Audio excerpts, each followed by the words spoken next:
కూటమి ప్రభుత్వంపై ఎంపీ వేమిరెడ్డిపై మాజీ మంత్రి అనిల్ కుమార్ వ్యాఖ్యలను ఎమ్మెల్సీ బేద రవిచంద్ర ఖండించారు. నిన్నటి వరకు జాడ లేకుండా పోయి నేడు అక్రమాలంటూ మాట్లాడుతున్న అనిల్ కుమార్ త్వరలో జైలుకు పోబోతున్నారని బేద రవిచంద్ర చెప్పారు. వైసీపీ హయాంలో కాకాని గోవర్ధన్ రెడ్డి దోపిడీ జగన్ నుంచి కేంద్ర రాష్ట్ర నాయకులందరికీ తెలుసని, రుస్తుం మైన్స్లో అక్రమ తవ్వకాలు, భారీగా దొరికిన జిలిటిన్ మైన్స్కు వీడియో సాక్ష్యాలు కూడా ఉన్నాయని గుర్తు చేశారు. ఎంపీ వేమిరెడ్డి రాజకీయాల్లోకి రాకముందు నుంచే ఆయనకు అధికారికంగా మైన్స్ ఉన్నాయని, అవగాహన లేమితో విమర్శలు చేయవద్దని బేదా హితవు పలికారు. ప్రభుత్వ అరాచకాలు, దుర్మార్గాలపై పోరాటం చేసేదానికి వెనుకంజ వేయమని చెప్పారు. కాకాని గోవర్ధన్ రెడ్డి మీద ఎవరు అక్రమ కేసులు పెట్టారు? కాకాని గోవర్ధన్ రెడ్డి గారు అక్రమ మైనింగ్ చేయలేదు అని చెప్పి జగన్మోహన్ రెడ్డి దగ్గర నుంచి అనిల్ కుమార్ యాదవ్ దాకా ఎవరైనా చెప్పగలరా?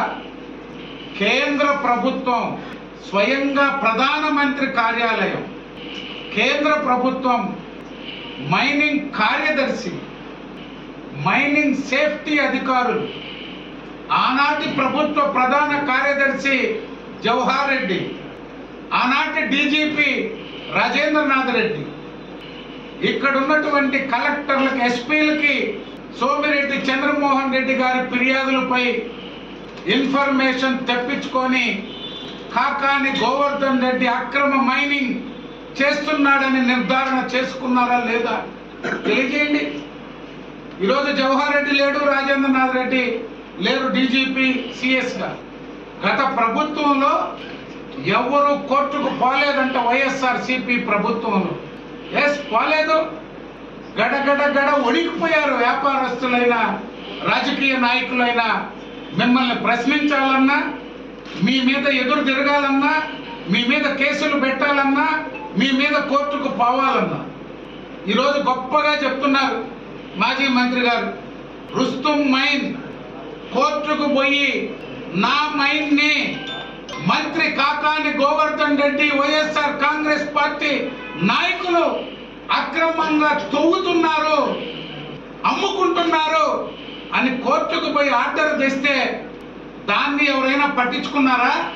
ముఖ్యమంత్రి నుంచి ఈ జిల్లాలో కలెక్టర్, ఎస్పీ సోమిరెడ్డి చంద్రమోహన్ రెడ్డి గారు ఎప్పుడు పోయారు?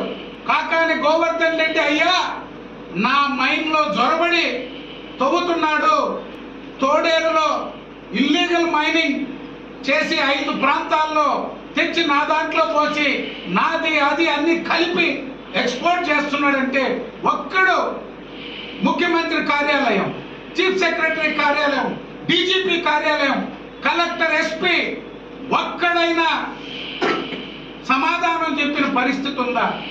చంద్రమోహన్ రెడ్డి పోయి ధర్నా చేస్తే, నిరసన తెలియజేస్తే నెల్లూరు నుంచి హిజ్రాలను తీసుకొని పోయి నిస్సిగ్గుగా ఆనాటి కలెక్టర్, ఎస్పీ చేతులు కట్టుకొని కూర్చుంటే స్వయంగా ఒక మాజీ మంత్రి 3 సార్లు ఈ జిల్లాలో మంత్రిగా పనిచేసిన